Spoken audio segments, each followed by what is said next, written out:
Hey guys, another one take review as well as the 14th entry in my Rock Hall review series where I review one album by each of the current year's Rock and Roll Hall of Fame nominees, and today I'm talking about none other than the absolutely beloved Pat Benatar. When I had to pick out a Pat Benatar album to review for the series, I kind of had some difficulty. I mean, there are a couple of obvious choices. I could have gone with In the Heat of the Night or more obviously Crimes of Passion, considering those are arguably her two most well known and most praised albums with the biggest singles like, Heartbreaker and Hit Me With Your Best Shot, yada yada yada. But I decided to go with Get Nervous because I just think it's a slightly underappreciated record. It's not a masterpiece by any means, but I feel like not enough people talk about it. And as it once was a reasonably popular record, I think that it deserves some recognition, if you will. Get Nervous is one of Pat Benatar's earliest forays into straight up pop rock. I mean, of course, her roots have always been involved with the pop side of the genre of pop rock, but at the same time, earlier records like the previously mentioned Crimes of Passion and In the Heat of the Night have always had some heavier moments and heavier tracks that just kind of packed an attitude to them that made sure that she wasn't just another pop star of the early 80s, but this change in genre, while I will admit does sort of take away some of that attitude, kind of strips it back, makes sure that she doesn't really change too much in terms of actual performance. You've got songs here like Anxiety that just don't really lose that sense of attitude that she had in earlier works, even if it is instrumentally a more commercially appealing album, which is kind of saying something considering her early albums were still commercially appealing, but early tracks that are considered pretty heavy by at least Pat Benatar standards, like Heartbreaker or Hell is for Children,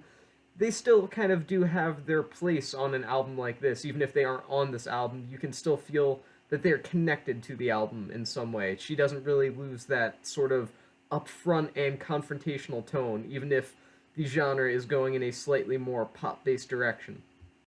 Thankfully, although admittedly some of the immediacy of earlier Pat Benatar performances are lost here, she still manages to soar to great heights as a vocalist, and songs like Shadows of the Night, which was the primary big hit off of this record, kind of prove that the Hit Me With Your Best Shot hitmaker still had some of her own best shots in her vocal cords. I apologize for making a terrible joke, and I only recognized how terrible that joke was after I said it, but I don't feel like editing it out, so it's staying in here. My point is, for as, I don't want to say different, but mildly alteration of Pat Benatar's sound as Get Nervous was, at least for this point in her career, I do think that vocally she's as strong as ever. If anything, her voice ensures that the weakest tracks are still pretty good and the best tracks are genuinely great. Unfortunately, compared to her vocals, the instrumentals on Get Nervous are a lot less notable, and for those who don't know, Pat Benatar's guitarist, Neil Giraldo, who has been her husband for quite some time, I believe they were married when this album came out and when some of her earlier albums even came out, so for quite some time, is my point. And Neil Giraldo is an excellent guitarist, a very underrated guitarist in my eyes, who has a very particular tone that really shines on some of the aforementioned heavier tracks in Pat Benatar's discography. But unfortunately, he just kind of disappointingly doesn't really do much here. He has a couple moments where he delivers solid riffs, but there's no epic solos or anything like that, which is something that, as strange as it might sound, kind of an interesting appeal to some of Pat Benatar's earlier music. Obviously, it was more about her as an artist and whatnot, but still, Neil Giraldo was an essential part to early tracks from her earlier years and first couple of albums, and that's just sort of lost here. He doesn't really. I don't want to say he doesn't have a place, but at the same time, Neil Giraldo doesn't really have any reason to be here when any other guitarist could do the same thing that he is doing on Get Nervous. Meanwhile, sidemen like the bassist Roger Capps don't really provide much here besides simply backing Pat Benatar's vocals, which I guess is about what you could rightfully expect, but even still, I can't help but feel that there are a number of tracks here that just don't maximize their potential in terms of instrumentals and general composition. Get Nervous is, as you would predict, a fairly dated sounding album, but it's not without its charm. And you've got some songs here, such as Looking for a Stranger, that although they do feel extremely 80s in what some could argue as the worst or best way possible, whichever you prefer, whichever way you take 80s pop rock, this is about as fresh as 80s pop rock can sound. And mind you, that's not very, but nonetheless, I can think of albums that sound much worse, much more outdated than Get Nervous, and most of Pat Benatar's music in general. I will say, however, that the charm does kind of begin to wear off after a while. The latter half of Get Nervous does sound a bit too back then for its own good, but overall, the album doesn't really suffer from this too much, and Pat Benatar's work as a vocalist and a personality greatly outshines any sense of outdatedness or a lack of charm that may show through on the record. Overall, Get Nervous is slightly campy compared to what we may expect in the modern day in the 21st century, but even still, I think her vocal work is fantastic here, and she really does shine as a solo performer, even if these are some of the weakest instrumentals and actual compositions of her career, at least up to this point. But no matter what, she's a strong performer that ensures that nothing here is particularly bad. While it may not be her best album, I do think it's a touch underrated compared to the more famous records, and because of that, I'm going to have to give it 3.5 stars out of 5. It's a fun record. It may not be the greatest thing you've ever heard, but it's a good time if you're a fan of Pat Benatar and you're a fan of 80s pop rock. Now, this is usually the part where I sign off and I say, see you guys in the next one, but this is my Rock Hall Review series, so I talk about if this person who is currently nominated for the Rock and Roll Hall of Fame, A, deserves to be in, and B, will get in. And as far as deserves to be in, I would say yes, absolutely, Pat Benatar deserves to be in, and I'm kind of shocked she isn't, but I'll get to that in a moment. Pat Benatar as a performer, besides being absolutely, without a doubt, the definition of commercially successful solo artist, is a staple on the radio. I mean, you can't go more than maybe an hour and a half on classic rock radio without hearing Hit Me With Your Best Shot, or Heartbreaker, or something similar. Maybe if you're lucky, you'll hear something like All Fired Up or Shadows of the Night.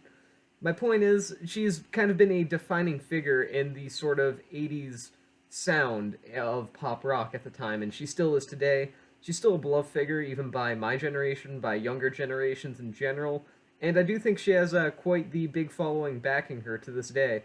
And because of that, even if she may not be the single most influential person on the planet, even though she is pretty influential considering she is kind of one of the most prominent solo female artists in all of rock music, which is something incredibly important considering, well, not for nothing, but rock in general as a genre is largely at least in terms of mainstream popularity, a male-dominated genre. But nonetheless, I do think that she deserves to be in based on commercial success alone, but she does have some influence as well. Now, as I was saying before, I do think she'll get in. She has been nominated once before. I believe it was a couple of years ago now. I could be wrong, but I believe it was only a couple of years ago. And I think everyone said, oh yeah, it's Pat Benatar. She's going to get in. It's Pat Benatar. People are going to look at the ballot and be like, oh, Pat Benatar's not in, and then they're going to vote her in. And then she didn't get in, and I think that was the same year that T-Rex got in, and everyone was like, really? T-Rex got in over Pat Benatar? I didn't have any complaints because I love T-Rex, but I think everyone was just kind of in shock and a little weirded out that Pat Benatar somehow didn't make it in. And this year, I do think she'll get in. I will be surprised if she doesn't, if I'm being honest.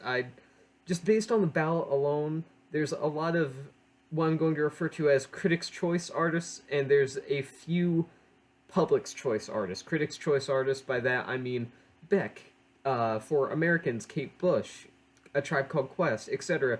People who have been praised up and down for their influence, for the quality of their music, etc. by the music press and by music geeks such as, myself, and I mean, let's be honest, probably who's ever watching this, but no offense. But Pat Benatar, while maybe not the most critically beloved figure, is still incredibly popular with the mainstream crowd, and you could definitely argue that Crimes of Passion, at least, is definitely a classic album, at least by modern standards. But I do think that Pat Benatar is mainly sort of a publicly beloved figure, which will, I don't want to say guarantee her a spot on the induction ceremony in induction this year, because it won't. I mean, there's a lot of very famous publicly adored bands that aren't exactly critical darlings on the ballot this year. See Duran Duran. However, with the backlash that the Rock and Roll Hall of Fame got for not inducting Pat Benatar a couple years ago, I will be fairly shocked if she doesn't get in this year. But even still, it's not a guarantee, of course, but I think she has a good shot of getting in this year. So overall, Get Nervous is a fantastic record. I give it 3.5 stars out of 5. It may be incredibly outdated by modern standards, but if you can get past that, it's a great time. And I think that Pat Benatar definitely deserves to be in the Rock and Roll Hall of Fame. I wouldn't put her in a top 5 most deserving on the ballot this year. I probably wouldn't put her in a top 20 most deserving in general if we're talking about artists not nominated this year. But at the same time, she absolutely has her place, and I'm shocked that she isn't already inducted and hasn't been inducted, at least in the past 10 years, if not more than that. I'm not sure when she was first eligible, but my point is, I think that she deserves to be in, and I think she'll probably get in this year, and if she doesn't get in this year, then I think she'll definitely be getting in next year or the year afterwards, but I truly believe she can get in this year, so yeah, 3.5 stars for the record.